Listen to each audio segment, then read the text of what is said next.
Black buster hit కొట్టిండు అని ఒక్క మాట వస్తుంది. అందులో ఎలాంటి డౌట్ లేదు. మంచి బ్లాక్ బాస్టర్ హిట్. అలాగే సినిమాకి సంబంధించి చాలా అద్భుతమైన క్యారెక్టర్ చేసింది. అలాగే ఈ సినిమా ద్వారా ఇంకో 10 సినిమాలు ఖచ్చితంగా ఆఫర్లు అనేది ఖచ్చితంగా ఉంటాయి. అలాగే మామూలుగా ఏ సినిమా చూసుకున్నా, తన హిట్ సినిమాలు చూసుకున్నా కూడా ఫ్లాప్ ఏదో 1-2 అయినా కూడా ఈ సినిమాకి వస్తే తన యాక్టింగ్ కానీ, తన డైలాగ్ డెలివరీ కానీ అన్న నుంచి ఎప్పుడు ఎక్స్పెక్ట్ చేయని ఫైట్స్ కూడా ఇందులో చూడొచ్చు. అసలు ఫైట్స్ కంపోజింగ్ అయితే వేరే లెవెల్, మాస్టర్ అయితే క్రేజీ.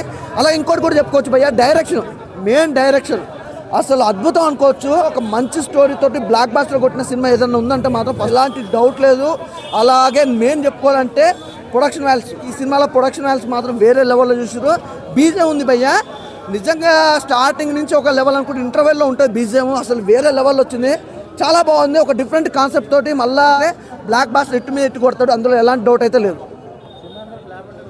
ఎవరు భయ్య అదే చెప్పినా కదా, ఇప్పుడు ఇంతమందిగా చెప్పారు చాలా మందికి. ఇక్కడ ఒక 10 మెంబర్స్ 8 మెంబర్స్ ఏమో బ్యాచ్ తయారైంది. అంటే కావాలని ఒక పెద్ద హీరోలను మాత్రమే పైకి లేపాలి అన్న ఒక పెట్టుకొని, ఒక జాబ్నెస్ పెట్టుకొని వాళ్ళు డబ్బులు తీసుకొని చెప్తారా, డబ్బులు తీసుకోకుండా చెప్తారా, వేరే వాళ్ళు హీరోలు ఏమన్నా వాళ్ళకి సపోర్ట్ చేస్తారా నాకు తెలియదు. కానీ కావాలని సినిమా టికెట్ కూడా నిజంగా చెప్తున్నా భయ్య, మార్నింగ్ వచ్చిన టికెట్ కూడా దొరకలేదు భయ్య. ఐమాక్స్లో నాకు టికెట్ కూడా దొరకలేదు. నానా కష్టాలు పడి పిఆర్ వాళ్ళని వాళ్ళ నీళ్ళని అడుక్కొని మరీ సినిమా పోయినా.